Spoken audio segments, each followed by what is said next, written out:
Donald ট্রাম্পের America যখন বিশ্বজুড়ে গণতন্ত্র এবং মানবাধিকারের বুলি কপচায়, এই শিরোনামে আজকে আমাদের বিশেষ প্রতিবেদন।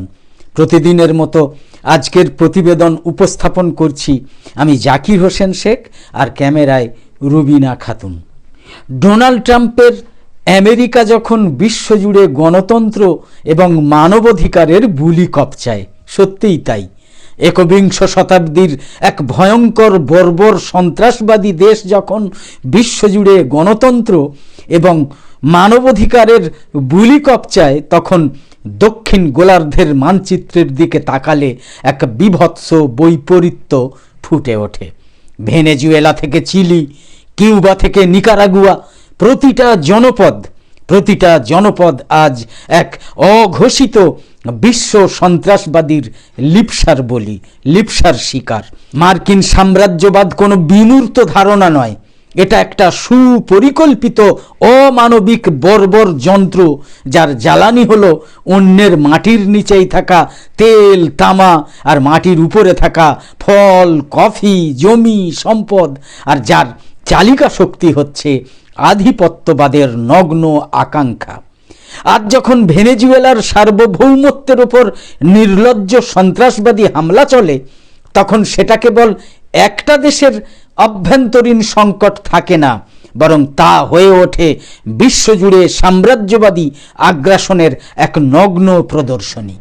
ভেনেজুয়েলার ট্র্যাজেডি, তার ভৌগোলিক অবস্থান এবং তার মাটির নিচের বিশাল সম্পদ, 300 বিলিয়ন ব্যারেলেরও বেশি তেলের মজুদ, যা সৌদি আরবের থেকেও বেশি, দেশটার জন্য আশীর্বাদ না হয়ে যেন অভিশাপ হয়ে দাঁড়িয়েছে।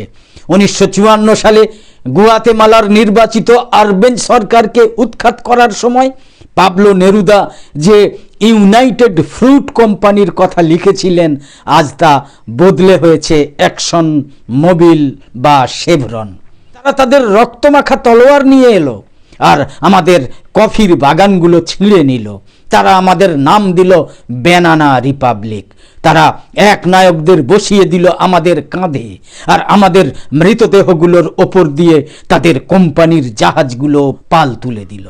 পাবলো নেরুদার এই কবিতা প্রতিধ্বনিত হতো একসময়ে ভেনেজুয়েলার তেলের খনিগুলোতে। 2007 সালে যখন হুগো সাভেজ এই সম্পদ জাতীয়করণ করেন, তখনই ওয়াশিংটনে তৈরি হয়েছিল তাকে উৎখাত করার নীল নকশা। কারণ ওয়াশিংটন গণতন্ত্রের কথা বলে ঠিকই, কিন্তু তাদের কাছে গণতন্ত্রের সংজ্ঞা হচ্ছে তোমার সম্পদ আমার বহুজাতিক কোম্পানির হাতে তুলে দাও, সেটাই গণতন্ত্র। 2024-25 সালে মার্কিন সাম্রাজ্যবাদের সরাসরি হুঙ্কার।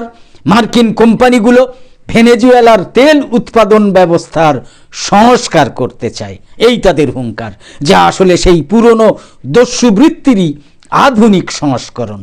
1973 সালের চিলির সেই রক্তমাখা 11ই সেপ্টেম্বর বিশ্ব আজও কিন্তু ভোলেনি। গণতান্ত্রিকভাবে নির্বাচিত মার্ক্সবাদী রাষ্ট্রপতি সালভাদর আলেন্দেকে হটিয়ে সিআইএর মদতে জেনারেল পিনোচেতের মতো এক রক্ত পিপাসুকে ক্ষমতায় বসানো হয়েছিল। কেন?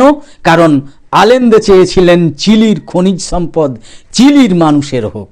সেই সময়ে চিলির স্টেডিয়ামে ভিক্টর জারাকে বন্দি করে তার আঙুলগুলো বুট দিয়ে পিষে হাত দুটো কেটে নেওয়া হয়েছিল, যাতে তিনি আর গিটার বাজাতে না পারেন।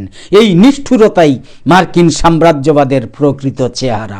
যন্ত্রণায় কুঁকড়ে যাওয়া যারা লিখেছিলেন তার শেষ কবিতা, তিনি লিখেছিলেন, এখানেই 5000 আমরা, এই শহরের এক টুকরোয়। কত ভয় জাগিয়ে তোলে এই নিষ্ঠুরতা! কি কঠিন এই মৃত্যু, যখন কোনো শব্দ নেই।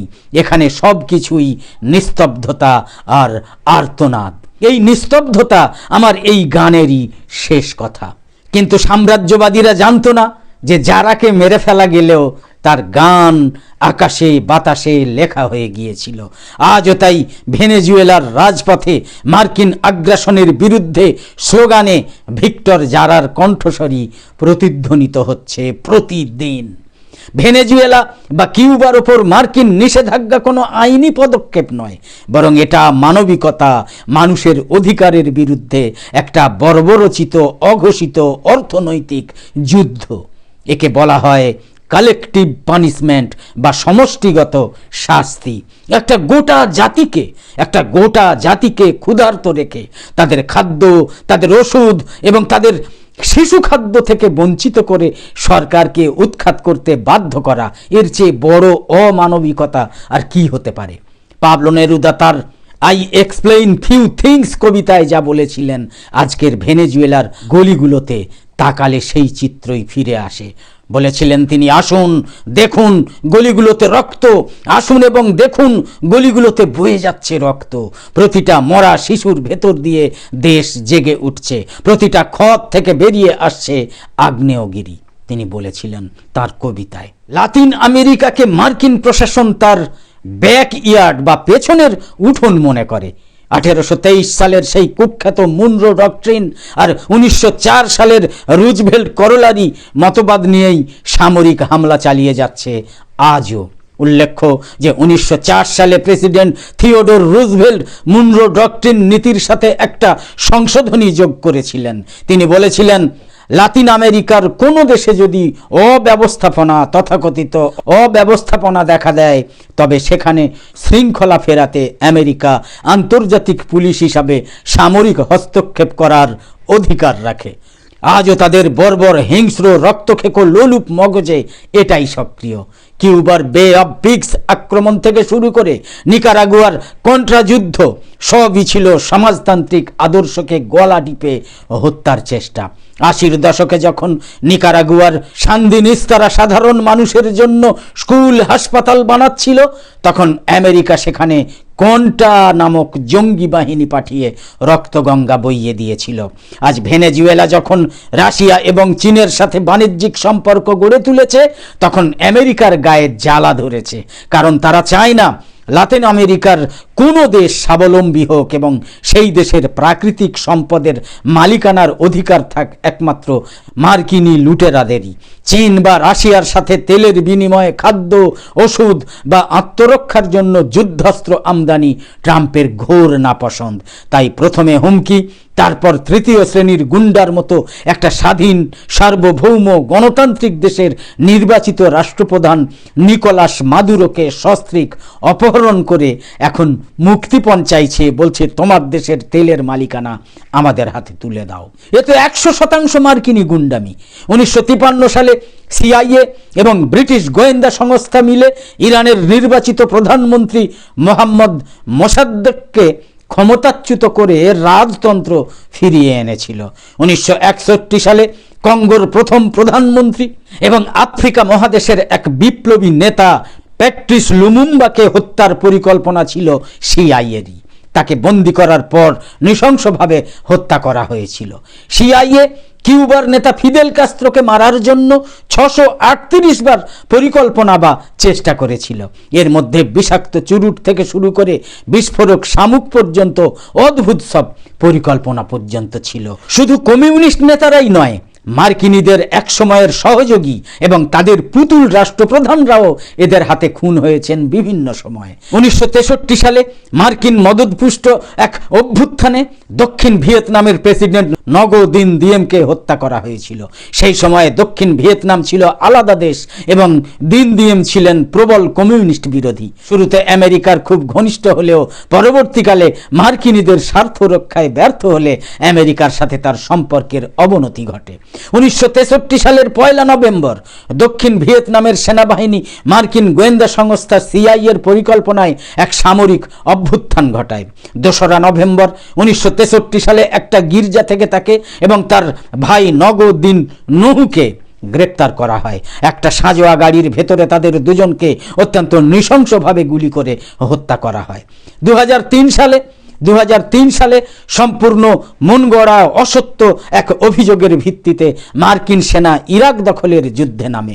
কিছু সংস্থা এবং গবেষকদের মতে পরোক্ষ কারণ যেমন রোগ ভোগ, অপুষ্টি এবং পরিকাঠামো ধ্বংস, এই সব মিলিয়ে নিহতের মোট সংখ্যা 10 লক্ষেরও বেশি সেই ইরাকের যুদ্ধে। মার্কিন আক্রমণের পর সাদ্দাম হোসেন বেশ কিছুদিন লড়াই চালালেও 6-7টা পরাশক্তির আক্রমণে দেশ একেবারে ছারখার হয়ে হয়ে যায়। তিনি আত্মগোপনে যান। পরবর্তীতে তাকে একটা ট্রেন থেকে অপহরণ এবং আটক করা হয় এবং পরে ইরাকি আদালতে সাজানো মামলায় তাকে ফাঁসি কাঠে ঝোলানো হয়। এই তো আমেরিকার ইতিহাস। এত হত্যা, স্কুল, কলেজ, হাসপাতাল, বাড়িঘর ধ্বংস, এই সব করা হয়েছিল ইরাকের মজুদ প্রায় 145 থেকে 150 বিলিয়ন ব্যারেল তেলের খনিগুলো দখল নেওয়ার জন্য। মাটির নিচে সেই তেলের খনি দখল করার জন্য আমেরিকার এই সব কৌশল। 2011 সালে মার্কিন যুক্তরাষ্ট্রের নেতৃত্বে, সাম্রাজ্যবাদী দেশগুলোর নেতৃত্বে ন্যাটো বাহিনীর বিমান হামলার সহযোগিতা নিয়ে গুটিকতক মৌলবাদী বিদ্রোহীরা লিবিয়ার নির্বাচিত রাষ্ট্রপতি মুয়াম্মার গাদ্দাফিকে হত্যা করেছিল। এত হত্যা, আক্রমণের উদ্দেশ্য কিন্তু সেই একটাই, সে দেশের 50 বিলিয়ন ব্যারেল তেলের ভাণ্ডারের দখল নেওয়া। 1989 সালে আমেরিকা পানামা আক্রমণ করেছিল। তৎকালীন শাসক ম্যানুয়েল নরিয়েগাকে বন্দী করে আমেরিকায় নিয়ে আসা হয় এবং মাদক পাচারের অভিযোগে বিচার করা হয়। এটা সরাসরি অপহরণের আরও একটা জ্বলন্ত উদাহরণ মাদুরোর মতো। হাইতির প্রথম গণতান্ত্রিকভাবে নির্বাচিত প্রেসিডেন্ট বারাত্র আরিস্তিদ 2004 সালে অভিযোগ করেছিলেন যে মার্কিন সৈন্যরা তাকে বন্দুকের মুখে বিমানে তুলে জোরপূর্বক অপহরণ করে দেশ ত্যাগে বাধ্য করেছে।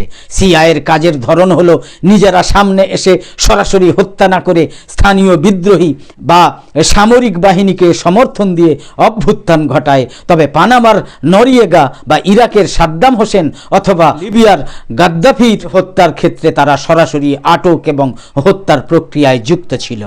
প্রতিরোধের রূপ কি? লালুচা। সাম্রাজ্যবাদীরা বারবার একটা ভুল করে, তারা মনে করে বন্দুকের নলে মানুষকে আতঙ্কিত করে রাখা যায়, কিন্তু তারা লাতিন আমেরিকার মানুষের লালুচা বা নিরন্তর সংগ্রামের শক্তিকে চিনতে ব্যর্থ হয়েছে। কিউবা গত 60 বছর ধরে প্রমাণ করেছে যে হয় সমাজতন্ত্র না হয় মৃত্যু। ভেনেজুয়েলার বলিভারিয়ান মিলিশিয়া আজ সেই শপথই নিয়েছে, প্রতিটা ঘর হবে এক একটা দুর্গ। জন্মসূত্রে গুয়াতেমালার কবি ওতো রেনে কাস্তিলোর সেই অমর কথাগুলো এখন স্মরণীয়। আমার দেশ, চলো একসাথে লড়াই করি। তারা তোমার শিশুদের হাসি কেড়ে নিয়েছে তেলের লোভে আর ডলারের মোহে। 2025-26 সালের বর্তমান প্রেক্ষাপটে ভেনেজুয়েলার ওপর মার্কিন আক্রমণ আসলে একটা ডুবন্ত অর্থনৈতিক সাম্রাজ্যের মরণ কামড়। আমেরিকা আজ বিশ্বমঞ্চে রাজনৈতিকভাবে একেবারে একা। ভিক্টর জারা বা পাবলো নেরুদার রক্ত আর কলম কিন্তু বৃথা যায়নি। প্রতিটা নিষেধাজ্ঞা আর প্রতিটা ষড়যন্ত্র প্রতিরোধে লাতিন আমেরিকার মানুষের প্রতিরোধ আজ এক বিশাল আগ্নেয়গিরি হয়ে জ্বলছে। ইতিহাস সাক্ষী, কোনো দেওয়াল বা কোনো নিষেধাজ্ঞাই শোষিত মানুষের স্বাধীনতার আকাঙ্ক্ষাকে চিরকাল আটকে রাখতে পারেনি। শ্রমিক লাহিড়ীর লেখা অবলম্বনে। একদম শেষে বলি, আমাদের আজকের এই ভিডিওর বিষয়বস্তু ভালো লেগে থাকলে ইউটিউবে নোটিফিকেশান পেতে সাবস্ক্রাইব করে পাশের বেল আইকন অন করে রাখুন, আর ফেসবুকে ফলো করে আমাদের আরও নতুন নতুন ভিডিও বানাতে এবং লাইভ সম্প্রচারে উৎসাহিত করতে লাইক, কমেন্ট এবং বেশি বেশি শেয়ার করে সঙ্গে থাকুন। তো আপাতত শেষ করছি। কামনা করি সকলে সবসময় খুব ভালো এবং সুস্থ থাকুন, সাবধানে থাকুন। ধন্যবাদ।